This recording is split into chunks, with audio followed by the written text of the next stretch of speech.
This is the DCOM Dance, and this is Tiger Town. On the surface, it is an American sports drama made-for-TV movie that first aired on the fledgling Disney Channel in 1983. It was written and directed by Alan Shapiro, produced by Susan B. Landau, and stars Roy Scheider as an aging baseball player, and Justin Henry as a devoted fan of said aging baseball player. It's not exactly a notable movie by most standards. Even if you are a self-proclaimed Disney Channel expert, you probably didn't know this movie existed until you clicked on this video. But my job today is to not only inform you about this film, but to intrigue you. A task that is actually far easier than I initially thought. Because Tiger Town is in the middle of a bustling three-way intersection between sports, pop culture, and historical significance, for it is Disney Channel's first original movie. The very first in a long succession of films that will be covered in this brand new series. But of course, there's far more to the story than just that. After all, a new frontier waits right around the corner, with our story beginning with a once lively baseball palace in Detroit, Michigan. This is Tiger Stadium. Or at least it was Tiger Stadium. The place where it once stood is now completely redeveloped. It opened as Navin Field on April 20th, 1912, and would stay as the home for the Detroit Tigers for 87 years. It is this trapezoidal piece of land bound within the streets where we start our story. A relatively unknown 25-year-old director by the name of Alan Shapiro, fresh out of New York University's film school, wanted to create a film that could capture that sentimental feeling of experiencing the wonders of baseball as a little kid. A Detroit native himself, he had loads of nostalgia for watching the Tigers at the fading Blue Palace. As a kid, it was like a religious experience, almost, when my dad would take me to those games at Tiger Stadium. Initially, Disney wanted the movie to be filmed at Dodger Stadium with a fictional team, but frankly that just wasn't going to cut it for Shapiro. In his mind, the Tigers and their iconic venue were indisputably the best option, and luckily he won out in the end. So it is fitting that this is where the movie begins. We learn early on that the Tigers haven't been good for several years, and their race for the pennant is seemingly a far-fetched dream with a half season to go. We are then introduced to Billy Young, an aging star on the brink of retirement who has unfulfilled yet fading aspirations to play in the World Series. He is played by Roy Scheider of Jaws fame, giving this movie its dose of star power, and his character is at least partially based on that of Tigers legend Al Kaline, even sharing his number 6 uniform. Up in the stands is Alex, played by Justin Henry of Kramer vs. Kramer fame, as well as his father Buddy, played by Ron McLarty. They are both extremely devoted fans of the Tigers despite their recent struggles, with Alex specifically taking a liking to the struggling Young. By the way, the fans in this movie are just so unreasonably mad at Billy. Like, come on, the guy has to be at least canonically 40 years old. He's retiring for a reason, just give him a break. Well, he's a big one now. McMahon's got 2 strikes on him. Since Alex is so innocent and puny, often being bullied senselessly everywhere he goes, he does what any sensical child does and uses his love for baseball as a coping mechanism. I mean, just look at all those cool posters he has. Hey. You know you're not supposed to treat your glove like that. You're not supposed to smoke. Damn, you didn't need to do your own dad like that. Yeah, as that clip implies, his father is sick and dying, with the last bit of quality time they spent together being at the local Italian restaurant. On his deathbed, he tells him that if you believe in something with all your heart, you can make it happen. Once he does pass away, it only strengthens Alex's love for the Tigers, and in turn Young. Their bad fortunes start to turn around, and Billy is back to launching swamp donkeys on a regular basis. And how, you may ask? Why? Through some good old classic superstition, of course. You see, Alex has the incredible ability to put his little hands together and think really hard, thus resulting in Billy hitting dingers, supplementing that with some of his inherited words of encouragement. You don't need it, Billy. All you have to do is believe. Soon enough, Alex is adamant in his belief that the Tigers will win the pennant for the first time in forever. Things start to add up in his head. He knows he needs to go out to each and every homestand and keep supporting Billy, sneaking out of school early to catch games, only for a whiny, insecure elementary schooler to rat him out to the principal. No. Deep knee bends! 1, 2, 1, 2! Bring me back a beer, sucker! Now his mom is upset at him and thinks he's crazy. After all, she has to worry about important things like putting food on the table and actually keeping her son in school. And yet, after looking into it more, she realizes he might just have a point and ends up having somewhat of a change of heart. But it might just be too late, as when Alex turns his back, Billy gets straight up assassinated with a baseball. He's down. Billy's down. I don't know whether he's conscious or unconscious. Here comes some of the team out to see. Here comes the trainer, Frank Farrell. We'll just have to wait. He's on the ground now. Just kidding, he's fine, but it only makes Alex more motivated to keep the team winning. And so they keep winning. And winning. And winning. Soon enough, they are just one win away from taking the pennant for the first time in 4 decades. And the entire city is ecstatic. Unfortunately for Alex, on his way to the baseball game, he gets stopped in his tracks by the bullies, who take his ticket. And oh, are these bullies truly something. Through the night.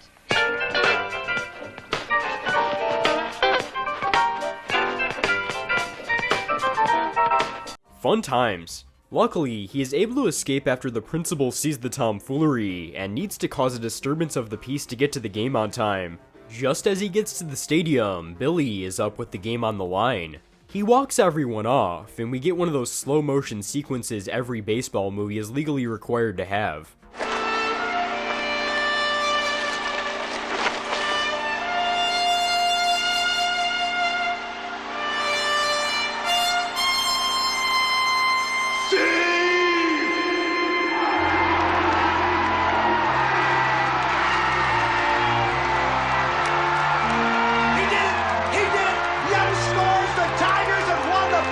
The film ends with Billy standing in the empty grandstands, proud that his belief in the team he loves paid off in the end. He only wishes his father were there to see it with him. And that's Tiger Town. When all was said and done, I thought it was pretty charming. Being a person who lives in the metro area where this film takes place, the attention to detail is the first thing that really stuck out to me, which makes sense because the director is from the D. They made sure to make everything as Detroit-coded as possible, from actors, sets, locations, the list goes on. Here are just some of the examples I found notable. Actual Tigers skipper of the time, Sparky Anderson, is the skipper of the Tigers in the movie, and the same extends to the actual Tigers announcers of the era, Ernie Harwell and Ray Lane. Iconic local sportscaster Al Ackerman recaps the games on television. Mary Wilson of the Supremes shows up to sing the national anthem, because you can't have a Detroit movie without at least a little bit of Motown. Alex's dad is shown to work at the local Ford factory. Most of, if not all of the on-location filming is based on real-life locales. There is one notable geographic goof, as after Alex barters for a little girl's bike to get to the game faster, he is shown crossing the bridge from Belle Isle, a large island park in the Detroit River with no real residential area, to the mainland. The Wikipedia article makes sure to state this loud and clear, but I'm guessing they just did it more for visual appeal. Otherwise, it's impressive how they were able to capture the spirit of the city in which it takes place. As for the writing, it does get a bit bogged down and repetitive towards the midpoint, but luckily the drama and action does pick up again once Billy gets kathunked in the head. Speaking of action, the sequence where Alex is trying to get to the game is probably my favorite in the movie, just because it's funny to see this elementary schooler just do all of these absolutely insane things. Like, okay, he ditches his bike and tries to get on the bus, only to realize he doesn't have enough pocket money for the toll. Then instead of getting back on his bike, he decides to hitch a ride instead. Then once he does get to the stadium, the security guard conveniently gives up on actually catching him after sneaking under the turnstiles. Despite this movie technically being a drama, it's not afraid to have its fair share of fun. After all, it did air on the Disney Channel. There's also this weird scene where Alex is doing his little ritual to one of those cartons of milk you get at school, which at first I had no clue what the point of was, but I did come up with at least some sort of weird little headcanon surrounding it. You see, Alex's school is named after Louis Pasteur, the French chemist who came up with the process of pasteurization, where mild heat is used to treat and kill off bacteria in products like milk. So I guess these are somehow related? I have no way to prove this for sure, it's just an interesting thought. Finally, the cinematography and music in this film is also quite good for being an early made-for-TV movie with a modest budget. It was shot over a reportedly long and hot 18-day period with a total budget of $900,000. And with that in mind, I definitely have to give props to cinematographer Robert Elswit for his work. You can tell that they were given free reign over the stadium, capturing the lively crowds of up to 600 extras at once. They even went one step further with the various wide shots being filmed at actual Tigers home games. You can almost smell the peanuts and Cracker Jacks through your screen. Eddie Manson's touching score isn't bad either, as there are clearly moments in the film that are made better by the music. Also, I didn't know where else to insert this in, but I would be doing a disservice to you and your family if I didn't bring this up. There are anecdotes made by on-set photographer Linda Solomon that when Roy Scheider met Al Kaline during the production of the movie, he was wearing nothing but his jockey underwear from the waist down due to the scorching heat, and had to scrunch down onto his knees in the middle of the ballpark as to not show his situation in front of baseball royalty. Apparently she photographed this moment and still occasionally shows it in private, but as incredible as it has never leaked online. So I guess there's your dose of lost media, because it wouldn't be a BrayBray video without some. Happy searching! Overall, there's plenty of heart, soul, and touching ideals seen in Tiger Town.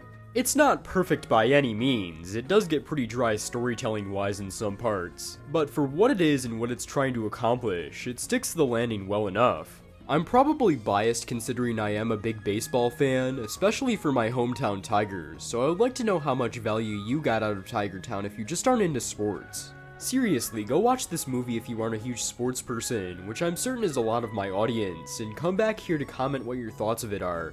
I really am curious. But Tiger Town is a movie that, if nothing else, makes sense within the context of its story.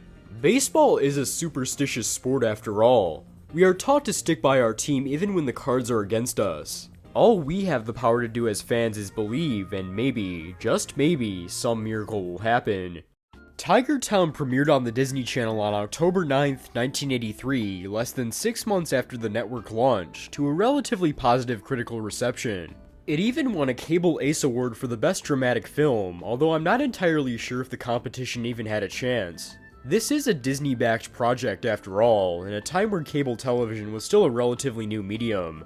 But it was at least successful enough to jump ship off of premium cable and air on ABC as a part of the Disney Sunday movie block. Speaking of which... Hold a second. Wait up, guys. Hold on. Hey, guys. Hello, I'm Michael Eisner, and welcome to the Disney Sunday Movies.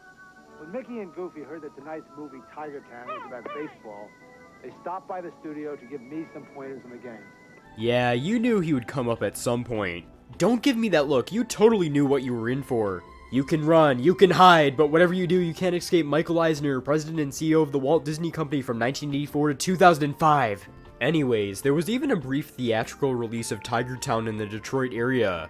That's certainly something you can't say about other cable-oriented productions from around this time, and to my understanding, it's one of only a few times a Disney Channel original movie has gotten this sort of treatment. Well, okay, technically they were called Disney Channel premiere films until 1997, as you may or may not have learned in the interlude video, but that's neither here nor there. Either way, Tiger Town certainly proved to Disney that original, made-for-TV films could experience success and become mainstay events on their young cable channel. The Disney Channel certainly wasn't strapped for original content in its early years, considering they still had Mickey Mouse behind their back, which is especially in stark contrast to their basic cable contemporary Nickelodeon. But they still needed something to make their network not seem like a novelty, especially since they had a high cancellation rate among new subscribers who would usually tire of the service after only a couple months. Disney Channel had growth, but it wasn't sustained growth, something that wouldn't really come until they fully switched over to basic cable. Yet, regardless of the status of the channel, the original films just kept coming, and I think that says something about what I want to accomplish in this series. Tiger Town is the beginning of the long and incredible saga of Disney Channel films, and frankly I think it deserves more recognition not only for that fact alone, but as a standalone piece of film history. It's an interesting movie that sprouted from one director's great passion and nostalgia that unfortunately has been boiled down to a simple historical footnote. This shows in how much the film has been acknowledged officially since its release. Tiger Town is not available on Disney+, which as we will learn is a common theme for much of Disney Channel's early film catalog, and it is not aired on the channel since at least the late 1990s. There was also seemingly a VHS release after the film aired, albeit copies seem to be quite rare nowadays. A DVD release was planned, as there's an Amazon listing and a cover which gets passed around more than your mom, but according to Shapiro it never went through due to licensing issues with the song Go Get 'Em Tigers, that plays over a major montage in the movie. It's a shame because Shapiro really does want Tiger Town on Disney Plus regardless if he actually makes anything off of it. It's not going to make me any money or anything, it would just be sweet to have it up there. Pure passion is one hell of a drug. After Tiger Town, Shapiro would go on to serve major roles in other Disney Channel originals such as producing The Blue Yonder and directing The Christmas Star, of which is actually on Disney Plus. He later directed productions such as The Crush, Flipper, and even the first episode of the television adaptation of The Outsiders. He now lives a quiet life in Pasadena, California. His beloved Tiger Stadium would be vacated by its namesake team in 1999 for a new ballpark downtown. It sat vacant until being fully demolished in 2009, and is now home to a youth sporting complex. Roy Scheider would continue to be a prominent actor until his death in 2008, and Justin Henry has occasionally made smaller appearances in other media. And that right there is the story of Tiger Town, a movie I wish was talked about more even in spite of my personal biases and legacy. Well, there is one last thing I've deliberately left out until now. The year after Tiger Town released in 1984, the actual Detroit Tigers had their best season in franchise history, winning a staggering 104 games, and what could only be described as well-timed serendipity, won the World Series 4-1, their first since 1968. And one man was there to see all of it. As a thank you from the Tigers organization, Alan Shapiro was given tickets to every playoff and World Series game.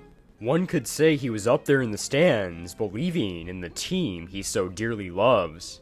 This has been BrayBray. Thanks for watching, like, subscribe, and remember that Buff Yoshi is forever supreme.